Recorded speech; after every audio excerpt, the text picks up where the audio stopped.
Well, it's the natural progression of everything we've done in 200,000 years of being human. From the time we stood up in the savannah and looked across the distance, we've always said, what's on the other side of that hill? I think it's absolutely essential that we be able to send humans into space.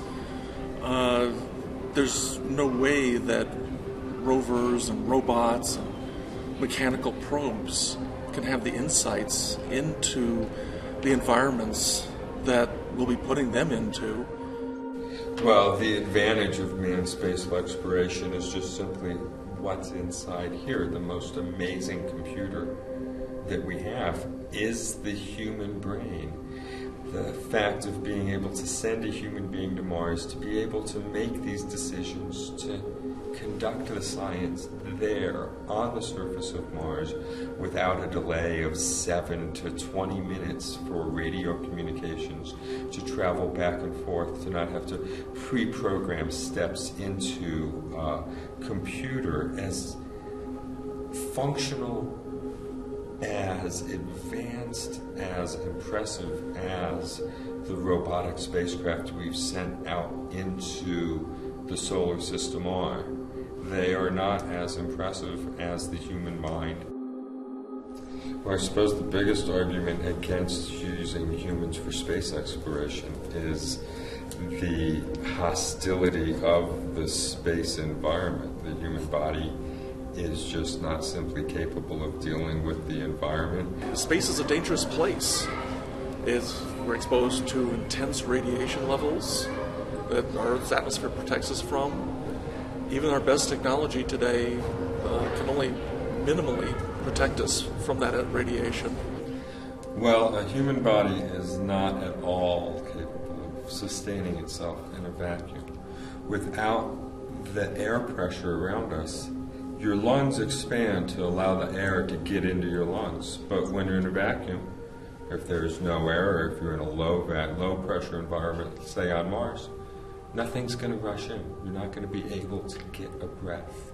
The air pressure in your body is going to be greater than what's outside. You're going to expand.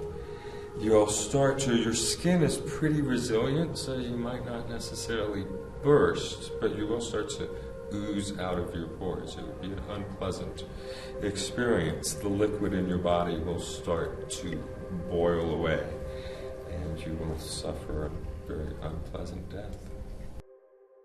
Challenger, go with throttle up. Roger, go with throttle up.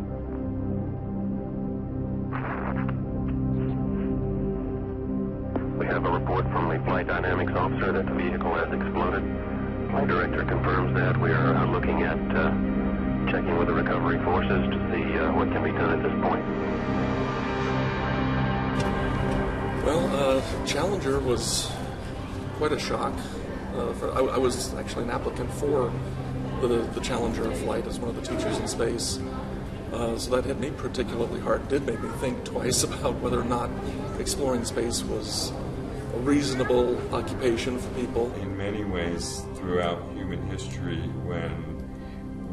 from the time the first Phoenician sailors were sailing in the Mediterranean, the first ones who dared to venture out of sight of land, there has been an inherent risk in the exploration that we humans do. We've always needed to go beyond where we are.